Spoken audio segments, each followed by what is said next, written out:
Assalamualaikum warahmatullahi wabarakatuh. Pada kesempatan kali ini, saya bertugas sebagai moderator dari kelompok 4 akan mempresentasikan hasil dari review artikel kelompok kami. Sebelumnya, saya akan memperkenalkan nama anggota dari kelompok 4. Yang pertama ada Nadia Salsabila dengan NIM 73114191184. Yang kedua ada Devita Rahmasari dengan NIM 73114191188. Yang ketiga, saya sendiri yaitu Marlina Anila Karisma dengan NIM 73114191189. Yang keempat ada Ilham Ardi dengan NIM 73114191193. Yang pertama, saya akan membacakan mengenai identitas artikel. Artikel yang kami review yaitu dengan judul SME Performance Does Organizational Learning Capability Really Matter? Dengan penulis Lai Wan Hoi.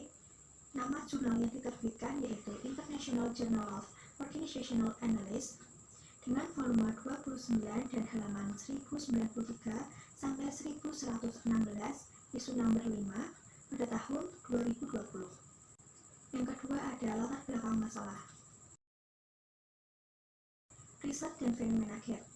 Penelitian sebelumnya menurut Sanchez Minarin et al. 2019 dan Vermeeren et al. 2014 menunjukkan bahwa praktik manajemen sumber daya manusia atau SDM dalam organisasi dapat memengaruhi kinerja perusahaan secara signifikan. Secara khusus, studi Sheehan 2014 menegaskan bahwa HRM yang efektif sangat penting untuk kelangsungan hidup usaha kecil dan menengah atau UKM. Praktik HRM yang tepat memang dapat menghasilkan kinerja yang lebih baik. Fenomena yang ada pada usaha kecil dan menengah di Malaysia, praktik manajemen sumber daya manusia di usaha kecil dan menengah sebelumnya mempelajari hubungan teoritis dari penelitian ini. Penting untuk dicatat pentingnya mempelajari praktik HRM yang berdiri dalam konteks UKM retail Malaysia. Studi sebelumnya sebagian besar berpusat pada kumpulan praktik HRM, membuat para sarjana tidak yakin tentang kemajuan praktik HRM yang khas pada UKM.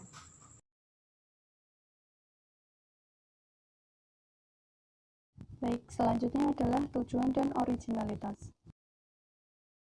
Tujuan dari penelitian ini adalah untuk menetapkan efek dari praktik HRM pada kinerja UKM retail dan apakah organizational learning capability sebagai mediator. Selanjutnya adalah originalitas penelitian. Originalitas dari penelitian ini yaitu pada penelitian sebelumnya mengungkapkan hubungan positif antara praktik HRM dan kinerja. Penelitian ini menerangi kotak hitam di antaranya karena beberapa penelitian telah menetapkan pentingnya hubungan antara praktik HRM dan kinerja perusahaan. Sedangkan penelitian ini memberikan lebih banyak konsensus tentang perdebatan yang sedang berlangsung tentang hubungan antara praktik HRM, kinerja UKM, dan kemampuan pembelajaran organisasi. Selanjutnya ada landasan teori. Teori dan indikator yang digunakan. Yang pertama, Human Resource Management Practice. Human Resource Management Practice adalah stimulus yang sangat diperlukan organisasi untuk menjadi lebih kompetitif, efektif, sukses, dan berkelanjutan, termasuk UKM retail. Praktik HRM, seperti pelatihan dan pengembangan, penilaian kinerja, insentif, dan kompensasi, kerja tim, rekrutmen, dan seleksi serta keterlibatan dapat membentuk kompetensi, motivasi, dan hubungan karyawan yang menghasilkan peningkatan produktivitas dan profitabilitas. Yang kedua ada Organizational Learning Capability. Menurut Goh pada tahun 2003, mendefinisikan Organizational Learning Capability sebagai kemampuan organisasi untuk menerapkan praktik manajemen yang tepat, struktur dan prosedur yang memfasilitasi dan mendorong pembelajaran. Sedangkan menurut Jerez Gomez et al. Pada tahun 2005, Organizational Learning Capability didefinisikan sebagai kemampuan organisasi untuk memproses pengetahuan dengan membuat, memperoleh, mentransfer, mengintegrasikan pengetahuan, dan memodifikasi perilaku agar mencerminkan situasi kognitif dengan tujuan untuk meningkatkan kinerja. Yang terakhir ada SME Performance. SME Performance merupakan stimulus utama untuk keunggulan SME atau organisasi dan jika dikelola dengan baik dapat menjadi sumber keunggulan kompetitif. Yang kelima yaitu hipotesis penelitian. Terdapat kerangka pikir teoritis sebagai berikut.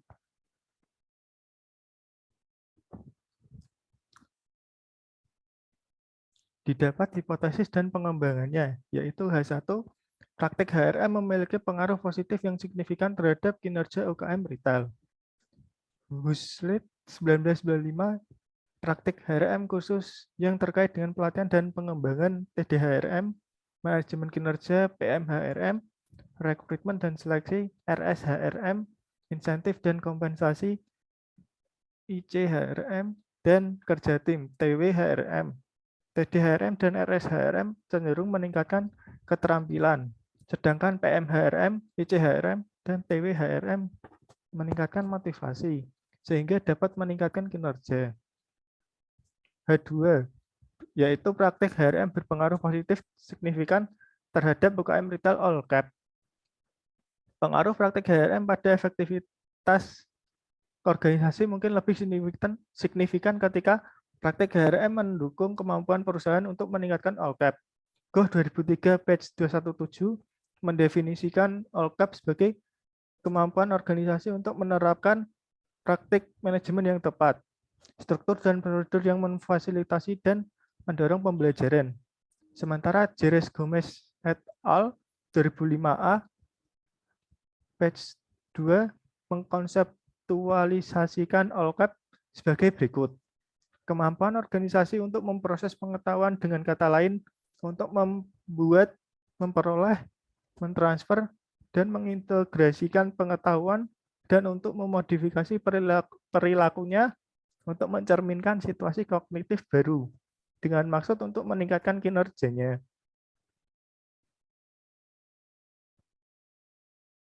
H3 yaitu all cap berpengaruh signifikan terhadap kinerja UKM retail. Ali dan Amir 2017 yang et al. 2004 menegaskan hubungan signifikan positif. Yang lain berpendapat bahwa tidak ada hubungan. Goh 2001 atau hubungan negatif Werlang dan Rosetto 2019 antara all cap dan kinerja keuangan.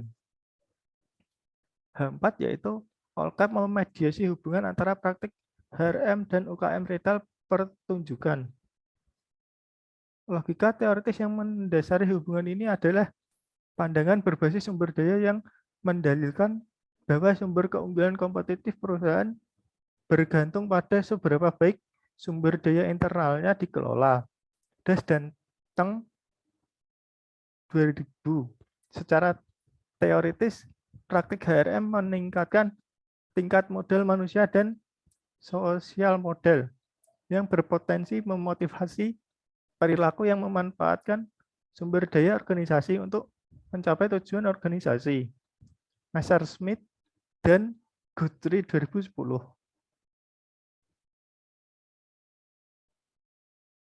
Metodologi. Metodologi penelitian. Data dikumpulkan dari karyawan tingkat manajerial UKM menggunakan survei kuesioner. Alat analisis pada penelitian ini menggunakan PLS-SEM dengan skala 1 sangat tidak setuju dan hingga 7 sangat setuju. Pendekatan partialis squares pada pemodelan persamaan struktural untuk menguji hubungan yang dihipotesiskan karena melibatkan hubungan antara beberapa variabel. Sementara sampel diambil dari 234 perusahaan yang terdaftar di Asosiasi Rantai Pengajar Malaysia.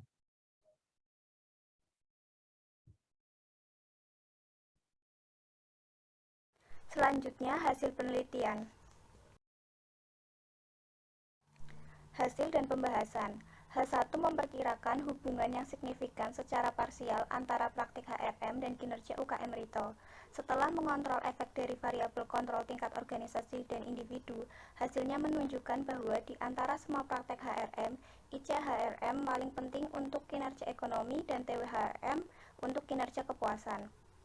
Namun, TWHRM tidak terkait secara signifikan dengan kinerja ekonomi dan TDHRM memiliki pengaruh yang tidak signifikan terhadap kinerja UKM retail. Semua efek signifikan adalah positif, kecuali untuk PMHRM. H2 memprediksi bahwa praktek HRM berpengaruh positif OLCAP menerima dukungan parsial. Sebagian besar praktek HRM mempengaruhi OLCAP dengan tingkat intensitas yang berbeda. H3 memprediksi hubungan antara OLCAP dan kinerja UKM Retail sebagian terbukti. Hanya IXOLCAP dan MSOLCAP yang dikaitkan dengan kinerja kepuasan. Hasilnya menunjukkan bahwa praktek HRM secara signifikan terkait dengan OLCAP, dengan demikian membangun hubungan dengan mediator potensial. Karena tidak ada hubungan yang signifikan antara OLCAP dan kinerja ekonomi, maka tidak ada efek mediasi dalam hubungan tersebut. Namun OLCAP sebagian besar memediasi hubungan antara tiga praktek HRM, yaitu RSHRM, TDHRM, dan TWHRM. Dan kinerja kepuasan melalui MCOLCAP dan XOLCAP. Efek total negatif menunjukkan mediasi penuh, sementara WAF antara 20% dan 80% menyiyaratkan mediasi parsial. Jadi H4 menerima dukungan parsial.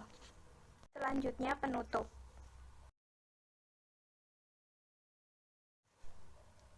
Simpulan dan saran. Simpulan dari penelitian ini adalah pentingnya praktek HRM khusus pada kinerja UKM Retail di Malaysia dan OLCAP sebagai mediator tetap tidak meyakinkan. Sedangkan yang dapat disimpulkan secara definitif dari penelitian ini adalah pentingnya insentif dan kompensasi terhadap kinerja perusahaan, khususnya kinerja ekonomi. Rekrutmen dan seleksi juga tidak dapat diabaikan karena berkontribusi pada kinerja perusahaan, sementara kerja tim hanya menonjol untuk kinerja kepuasan. Hubungan negatif antara manajemen kinerja dan kinerja perusahaan memerlukan perhatian praktisi dan perlu dianalisis lebih lanjut. Saran praktik dalam penelitian ini yaitu memberi penghargaan kepada karyawan untuk meningkatkan kinerja perusahaan, khususnya kinerja ekonomi. Sekian presentasi dari kelompok 4. Kami persilahkan apabila ada pertanyaan dan mohon maaf apabila ada kesalahan kata atau pengucapan. Wassalamualaikum warahmatullahi wabarakatuh.